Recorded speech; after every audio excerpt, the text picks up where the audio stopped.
We're going to continue our discussion of probability distributions by talking about how to find the mean, the variance, the standard deviation, and the expectation of a probability distribution.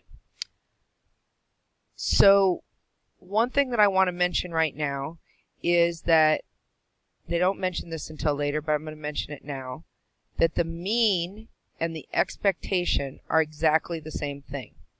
Basically what we're saying is that we expect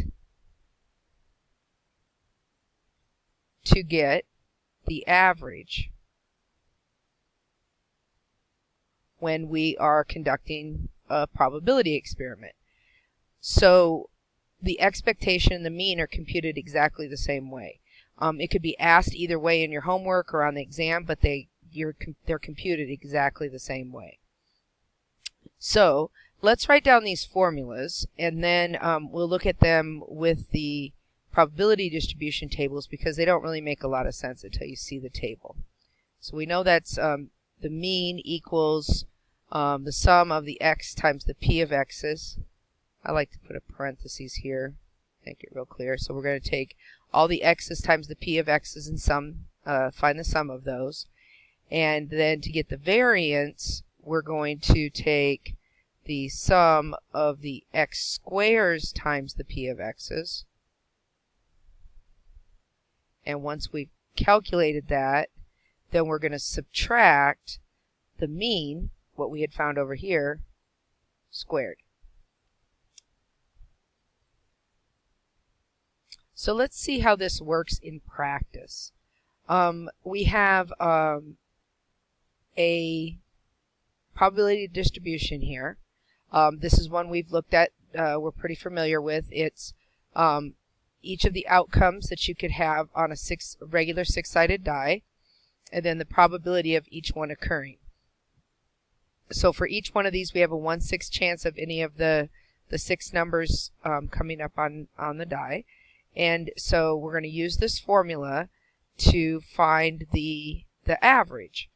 So if you rolled a die, before we do that formally, if you rolled a die and you know that you're going to get anywhere from 1 to 6 as a possibility, any of those integers, and you see that it's symmetric, you know, we have 1, 2, 3, 4, 5, 6, it just goes up by 1 each time, you know that each one is equally likely, then you could imagine or assume that, well, the average is going to be between 3 and 4. Because sometimes we're going to get a 1, but that's going to get balanced out with a 6. Sometimes we're going to get 2s, but that'll be balanced out with the same number of 5s in the long run. 3s will be balanced out by 4s. Well, if you average 1, 2, 3, and 4, 5, 6, that comes out to be 3.5. So how does that work to calculate it without actually just kind of guessing or making some intelligent assumptions? You're going to take this number times this number, then you're going to add this number times that number, then you're going to add this number times that number, and just keep doing that. So kind of write a little schematic up here, but what we're doing is we're doing 1 times 1/6 plus 2 times 1/6 plus 3 times 1/6 and so on. That gives us, they don't show it, but I'll write it off here to the side. And you don't have to calculate it by hand. You could just calculate this on your computer, not your computer, your calculator, using the fractions button. So if you multiply these all out, that's 1/6 and 2/6 and 3/6 and 4/6 and 5/6 and 6/6. Add up all the tops because we have a common denominator. You get 21/6, and divide 21 by 6, you get 3/5, or 3.5 rather. Because if you reduce this, this is 7 halves, which is 3.5. So as we kind of assumed from looking at the way that it was set up here, the average number that you'll get when you roll these dice, or this die, is 3.5. So if you rolled it 100 times, and you added up all the numbers, you took the total of all the rolls,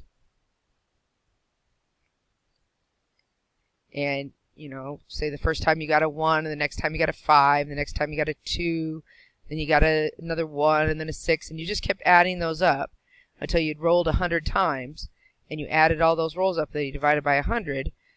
In the long run, we would expect this to be an average of 3.5. So let's look at one that isn't perfectly balanced like this. So in this scenario, we have, again, another probability distribution. You have your things that could occur along the top. So this is a probability distribution of the number of trips of 5 nights or more that American adults take per year. So we don't get mixed up with this 5 nights or more. Let's just say the number of long trips that American adults take per year. And then a long trip being defined by 5 nights or more. So if you look at this, this says that 6% of people don't take any trips of 5 nights or more in a year. 70% take 1 trip of 5 nights or more in a year. 20% take 2 of those long trips. 3% take 3 of those long trips, and only 1% take 4 of those long trips. Now, this is probably a little bit oversimplified, because I'm sure that there's people who take more than 4 in a year, but we're just trying to come up with something that's kind of realistic without using just dice and coins all the time. And this way we get something that's not completely symmetric, because even though we have 0, 1, 2, 3, 4, and of course we could say 2 is in the middle, this is not balanced symmetrically as far as the probabilities. So it's a lot more likely that an adult is going to be down here in 0 to 1 trips, where the 2 to 3 trips and 4 trips is less likely to happen. Only 24% up here, 76% down here. So we're definitely going to be heavier, or the average is going to get pulled down towards these shorter number of trips. So let's use the formula to calculate that. So we're going to take the sum of all the x's times the p of x's. So we're going to take 0 times 0.06. We're going to add 1 times 0.7, 0.70, and then plus 2 times 0.20, plus 3 times 0.03, and then plus 4 times 0.01. We're going to add that all up, and we will get, I don't think we have to even approximate it. I think it comes out nice and even. And we get 1.2. So it does come out exactly. We don't have to round this. It comes out to be 1.2. And that's the mean of this probability distribution. So here's their slide with the computations on it. Again, the sum of the x's times the p of x's, 0 times 0.06, and so on, and we get a final answer of 1.2. So now we're going to look at some examples of how to find the variance and then the standard deviation. But of course, to get the standard deviation, we just take the square root once we get the variance. So here we're back to our table that we had before with the die. And because it's a little bit easier numbers, we're going to use that one first. And so to get the variance, again, we're using this formula this time. We're going to use what we had before for the average. Remember that before we had already had the average of 3.5, so the mean was 3.5. And to get the variance, we're going to sum up the x squares times the p of x's. So instead of just 1 times 1/6 and 2 times 1/6, we're going to do 1 squared times 1/6 plus 2 squared times 1/6 plus 3 squared times 1/6, 4 squared. And again, you don't have to calculate any of this by hand. You could just type it into your calculator and let it do the work for you. But to get the variance, we're going to do all that. And so that would be 1 times 1/6, which is 1/6. 2 squared times 1/6 would be 4/6. That would be 9/6, 16/6, 25/6, and 36/6. If we add that all up, that gets us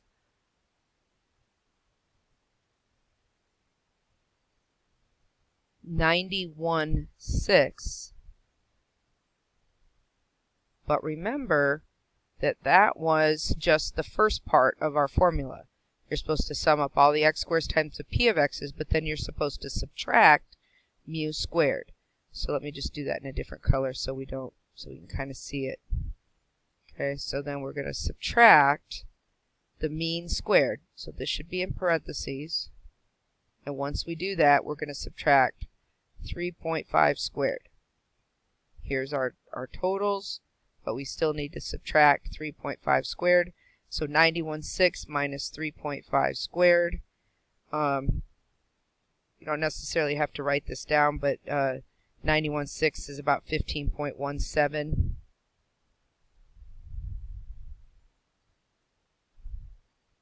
And then we're going to subtract 3.5 squared. And I left actually the number on my calculator rather than rounding it on my calculator. So I left 15.166666666 on my calculator, subtracted 3.5 squared, and I get a value of 2. Depending on where you decide to round it, the rule is that you round one spot past the original data.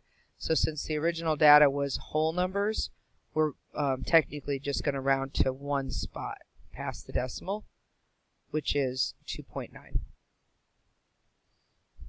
Let's see if I can get my color scheme matching here so it's a little bit easier to follow. So the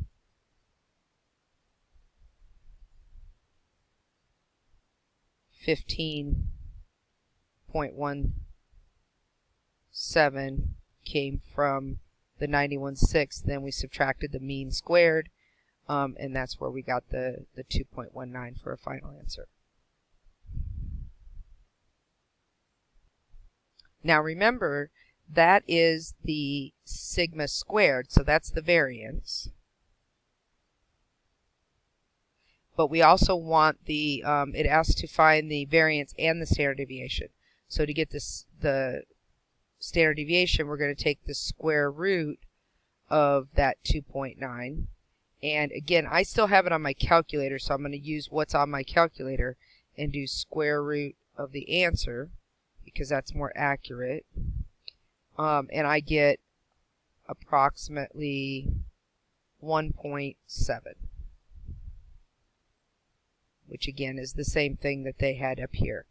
Every once in a while, Connect Math uses this number and does the square root of it rather than leaving the number on the calculator. So kind of watch for that. I don't think it's good practice. It's better to leave the number on your calculator and use that to take the square root of to get your standard deviation, but I have seen where they don't do that and it ends up being a decimal place off.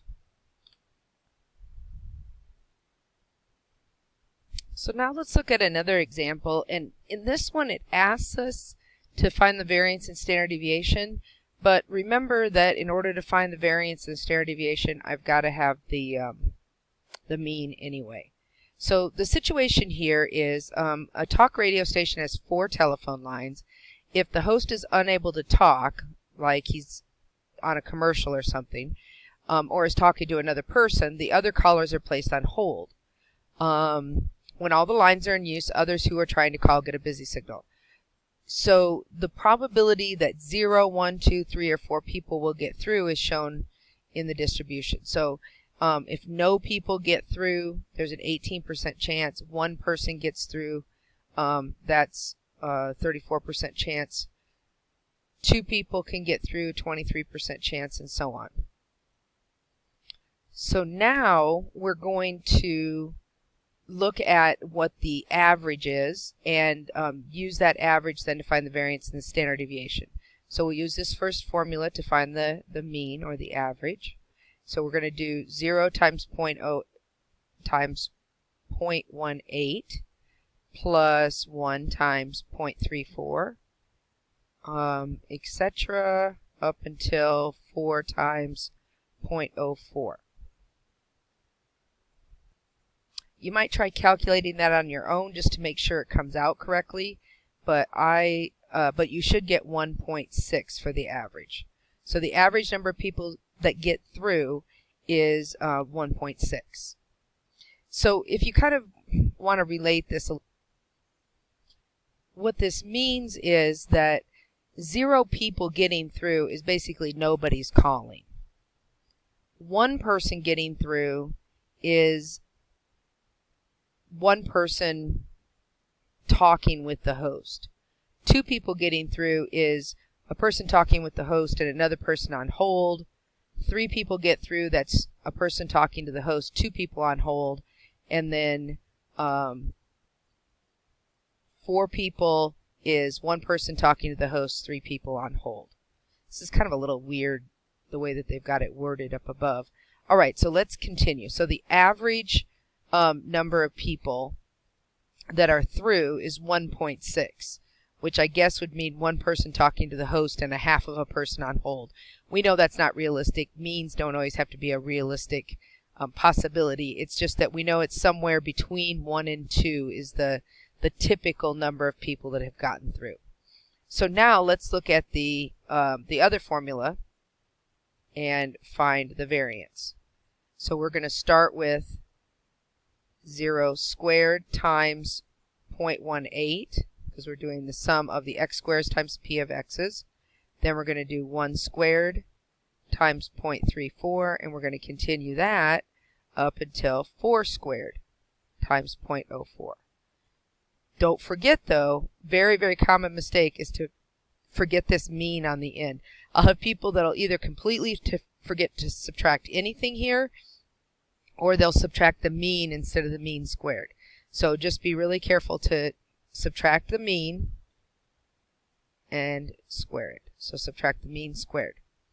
If we do this, the first part comes out to be 3.79,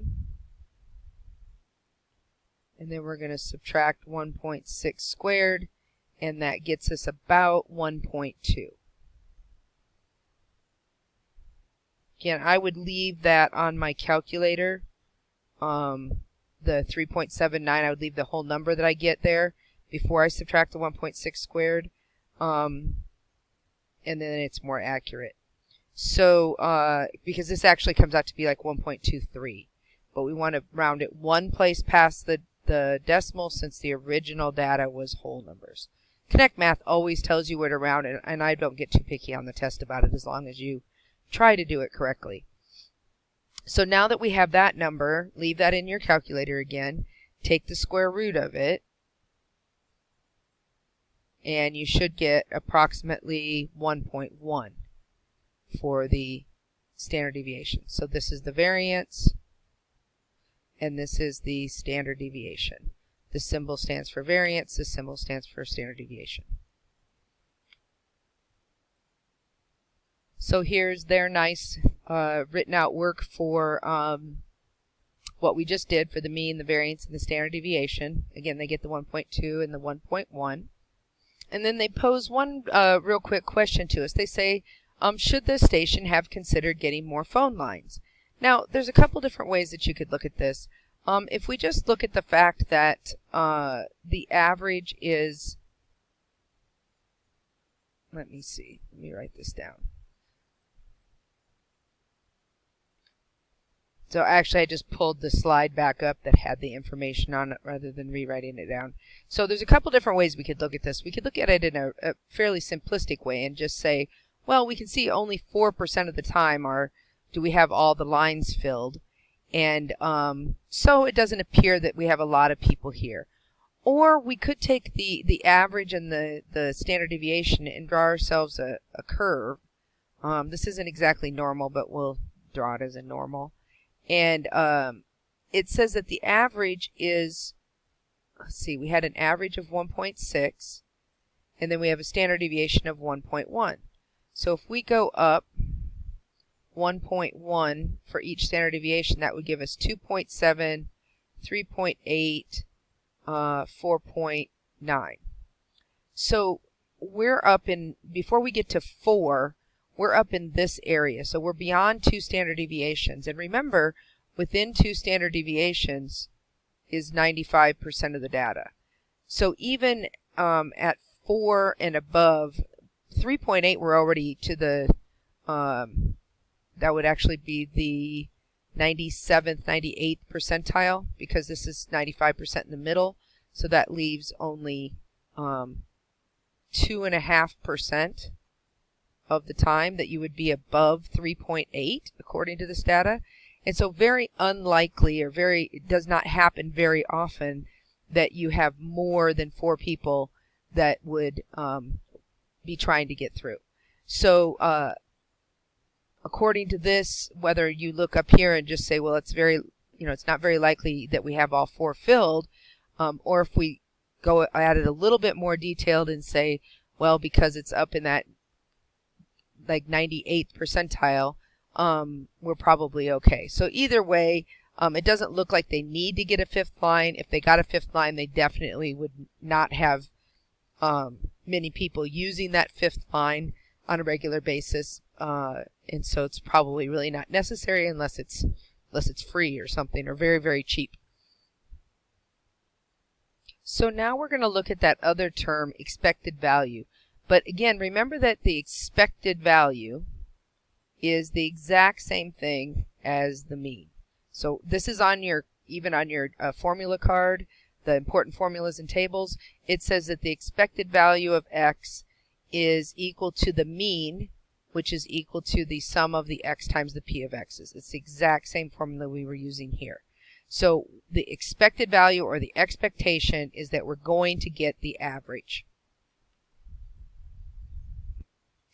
So let's go ahead and calculate the expected value of this distribution table. So we have, this is worded very poorly, by the way. It says you have 6 balls numbered 1 to 8 and 13. You can't have 6 balls numbered 1 to 8. You have 6 balls that are numbered 1, 2, 3, 5, and 8. And then you have another one that is labeled with a 13. So you have the first 5 are 1, 2, 3, 5, and 8. And the 6th one is labeled with a 13. Each of these has a 1/6 chance of happening, but we're not going to have the same thing that happened with the die, because we don't have this all symmetric. It goes up by 1, up by 1, but then it goes up by 2, up by 3, up by 5. So it's not going to be perfectly balanced right in the middle like it was before. The average is going to get pulled up. The mean is going to get pulled up because of this 5, 8, and 13 being more spaced apart. And so our average is going to get pulled up. It's going to be skewed right. So we're going to do the calculation the same way. We're going to do 1 times, so this will be for the mean, it'll be 1 times 1/6 plus 2 times 1/6 plus 3 times 1/6, all the same as the die, but then when we get to the next one, it's 5 times 1/6, 8 times 1/6, and 13 times 1/6. So if we add those all up, 1/6 plus 2/6 plus 3/6 plus 5/6 plus 8/6 plus 15/6, we get a total of 32/6, which reduces to 16/3, or 5 1/3, or 5.33 approximately. 5.3. The book leaves it in this form. Connect Math will usually say a reduced fraction, a mixed number, or rounded to 1 decimal spot. So if we were going to draw, again, see what this means. What this means is, say we're going to draw a ball out of this box, and we're going to do it over and over again. Say we do it 100 times, 500 times, and we write down all the numbers that we get. Okay, so say we do it 100 times. So we're going to draw 100 times and sum up the numbers that we get. So say we get an 8 the first time, then a 2, then a 5, then a 13. We're going to do 8 plus 2 plus 5 plus 13, and we're just going to do that until we've done that 100 times. Once we're done, we're going to divide it by 100, and what we're saying is we think that the average would be about 5.3. And in the long run, it would get closer and closer to 5.3 as we did it more and more. So that's it for section 5.2, and I'm going to put the section 5.3 on a separate video. So that's how to find the mean and the expected value or the expectation from one of those probability distributions.